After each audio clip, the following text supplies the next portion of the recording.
Well, while Mrs. Clinton may be taking new heat over her emails, remarks from her husband are also drawing some fire tonight. While out on the campaign trail, the former president praised his wife for how tough she was, sitting through hours of questions from the Benghazi Select Committee. Critics quickly responded by pointing out that was not as hard as trying to actually live through the attack on our consulate that took 4 American lives. Here is Bill Clinton. And they like to blame Hillary. It's amazing what they put her through. But in those 11 hours that she stood with the 7th committee, she proved that she was tough enough to be president. I don't know about you, but I don't think there's another figure in America that could have done that. Kate Quigley is the sister of Glen Doherty, who was killed in Benghazi, and president of the Glen Doherty Memorial Foundation. Kate, thank you so much for being here. Let's just start with that. Your reaction to former President Bill Clinton's remarks that it's amazing what they put Hillary through, the Benghazi Select Committee, giving 11 hours of testimony that day. Yeah, you know, the insensitivity of that comment is shocking, but clearly misguided sympathy runs in the family. When I met Hillary Clinton the day that my brother's coffin came to Andrews Air Force Base, she told my family that we should feel sorry for the Libyan people. You know, and that was just moments before, you know, waiting to receive his body.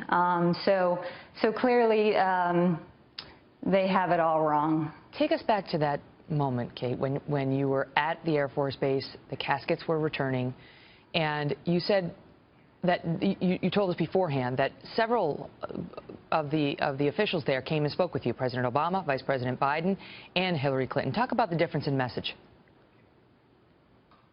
Yeah, you know, we were all just raw that day. The grief was filled the room, and it was all we could do to just stand up tall and prepare ourselves for the ceremony that we knew that was coming. And most of the conversations were very light.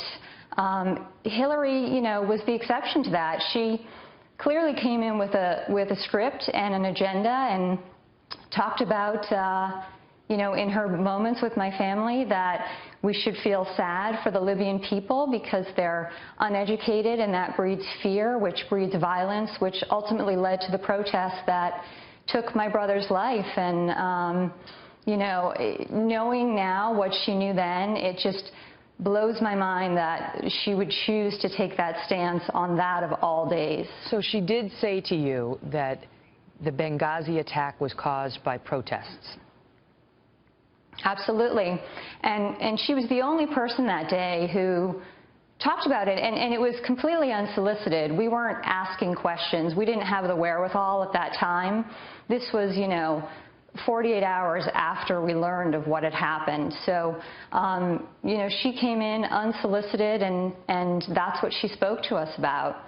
You know, another thing that happened that day after the ceremony, the Libyan ambassador leaned into me and talked about finding the terrorists who implemented this attack, and I was speechless because those were the words that I had been longing and needing to hear, and coming from a Libyan man of all people, when, you know, that should have come from Mrs. Clinton, and I've still to this day not heard that. Did she say anything to you specifically about a video? She didn't mention the word video to me. You know, it was really about a spontaneous protest. Mm-hmm. And so when you heard, because you've spoken out sparingly in the past about this, you were one of the family members who's said very little.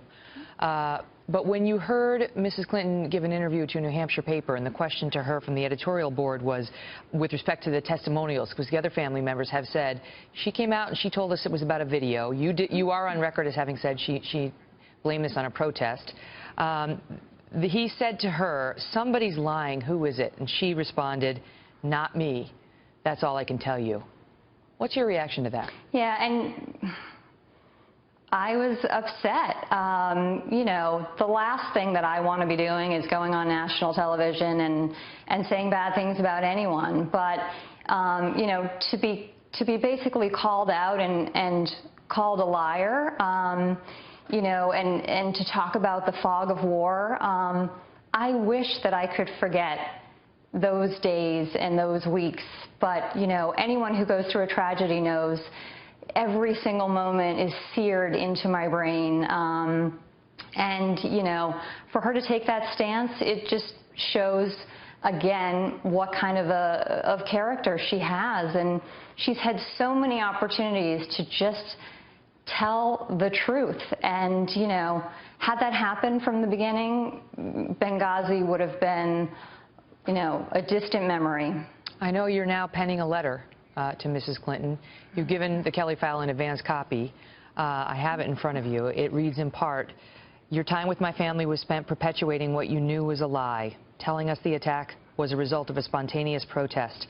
My brother, Glen Doherty, fought and died for you. And how do you repay him? You call his family liars and victims of the fog of war."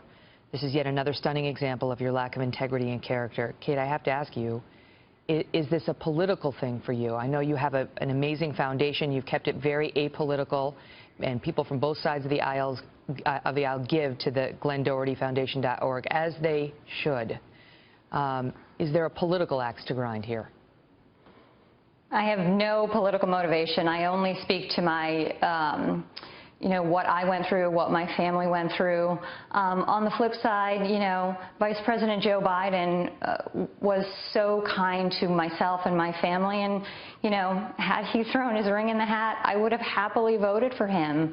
He couldn't have been nicer to me, and he was such a light-hearted, wonderful man on what was one of the worst, you know, days of our lives. I mean, our hearts go out to your family. If the viewers see 13 Hours, they will get to know Glen in a way that is really special and amazing. And I do want to say that this foundation, the GlenDohertyFoundation.org, is now created by you in his memory. It's what he would have wanted. That they help now special ops guys and their families with scholarships. And these guys, you know, they don't have money. They don't have a lot of dough. They put their lives on the line, and then in so many instances, they're forgotten. So it's the Glen Doherty, Glen, 1N, DOHERTYFoundation.org. And Katie, God bless you. Thank you for coming on. Thank you so much.